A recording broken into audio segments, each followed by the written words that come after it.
இந்த சர்ச்சை அம்பேத்கர் அரசியல் சட்டம் அப்படின்ற ஒன்று இப்போ அரசியல் பொலிட்டிக்கல் டிஸ்கோர்ஸ்லேயே வந்து ரொம்ப முதன்மையான ஒரு இடத்த சமீப காலத்தில் வந்திருக்கிறதா பார்க்க முடியுது. முன்னெப்போதும் இல்லாத அளவுக்கு அதிகமாக பேசப்படுது. அம்பேத்கரை அமித்ஷா அவமதித்து விட்டதா நினைக்கிறீங்களா? அவர் தன்னுடைய பேச்சை திருச்சி சொல்கிறாங்கன்னு அவர் சொல்கிறத எப்படி புரிஞ்சுக்கிறீங்க? நாடாளுமன்றத்தில் பேசின ஒரு உரையை யாராவது திரிக்க முடியுமா? ஒன்று.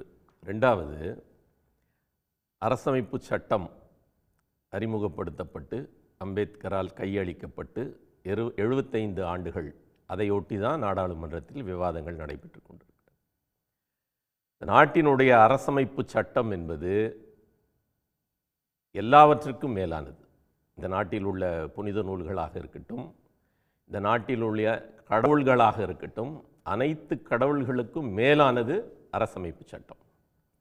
அந்த அரசமைப்பு சட்டத்தின் தலைமை சிற்பி பாபா சாஹேப் டாக்டர் அம்பேத்கர். அவரை அவமரியாதை செய்வதை யாராவது ஏற்றுக்கொள்ள முடியுமா? அதனால்தான் இன்றைக்கு நாடாளுமன்றம் முடக்கப்பட்டிருக்கிறது. அதாவது அம்பேத்கர் அம்பேத்கர் அம்பேத்கர் என்று சொல்வது ஒரு ஃபேஷன் ஆகிவிட்டது என்று உள்துறை அமைச்சர் சொல்கிறார். அம்பேத்கரை ஒரே ஒரு வார்த்தையில் நீங்கள் அடைக்க வேண்டும் என்று சொன்னால், அம்பேத்கர் என்பவர் சமத்துவத்தின் ஒரு குறியீடு. சமத்துவம் சமத்துவம் சமத்துவம் அப்படின்னு சொன்னால் யார் சமத்துவத்திற்கு எதிரானவர்களோ அவர்களுக்கு கோபம் வரும்.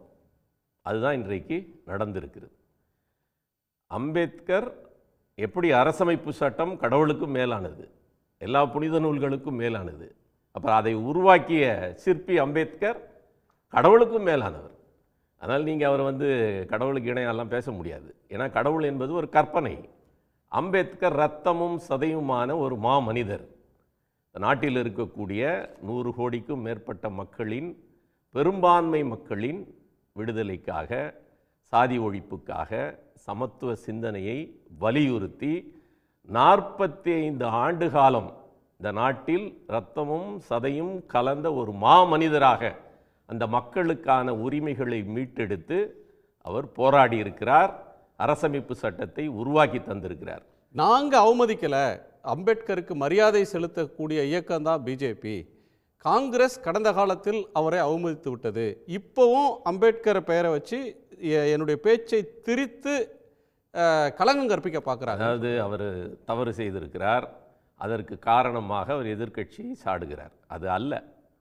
நீங்கள் இப்போ பிஜேபி காங்கிரஸ் இஷ்யூவாக பார்க்க தேவையில்லைன்றீங்க. அதை அப்படி பார்க்க தேவையில்லை. நீங்கள் அதுக்கு முன்னால் காங்கிரஸ் சில தவறுகளை செய்திருக்கலாம்.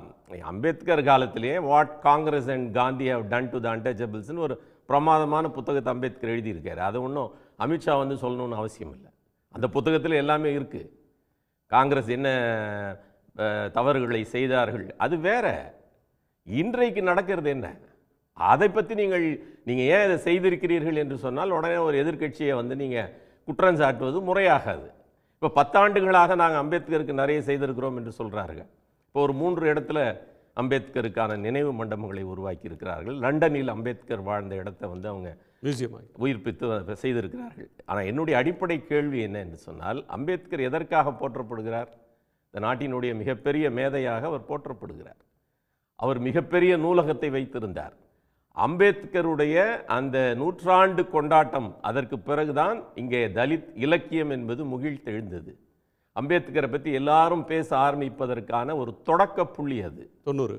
ஆமாம். இப்போ இன்றைக்கி அம்பேத்கருக்கு நினைவு மண்டபங்களை எழுப்புபவர்கள் அம்பேத்கருடைய நூல்களை ஏன் முடக்கினார்கள்?